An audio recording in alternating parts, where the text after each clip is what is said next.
Good afternoon, ABR Market Watch viewers. Let's dive into today's market landscape. Despite trade talk concerns and continued foreign outflows, the BSE Sensex held steady at 80,930, while the NSE Nifty edged up 0.1% to 24,701.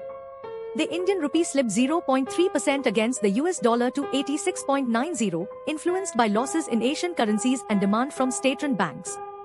Government bonds showed a minor rise as traders anticipated technical factors to limit yield growth, with the 10-year bond quoted at 99.76 and a yield of 6.3596%. As we started the day, Indian indices remained subdued, hovering near 6-week lows amid uncertainties surrounding trade talks with the US and ongoing foreign outflows.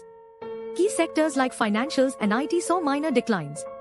Negotiations over tariffs in agriculture and dairy products between India and the US have stalled, dimming hopes for a deal before 1st August, as per reports. This comes amid President Trump's announcement of potential higher tariffs on imports to the US. Foreign portfolio investors sold Indian shares worth $700 million yesterday, marking their biggest selling spree since late May. Individual stock movements include IndusInd Bank posting a 1% rise following Q1 profit, but concerns over asset quality persist.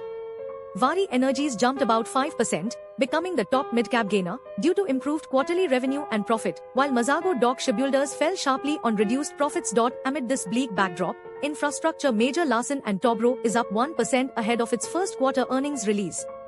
Despite the tech sector taking a hit, down 0.6%, amid concerns about demand in the US market, there's an encouraging move from Larsen & Toubro. Remember to stay tuned for more updates and insights as we continue navigating this dynamic market together. Keep your investments smart, informed, and strategic. Until next time, ABR Market Watch viewers, goodbye for now.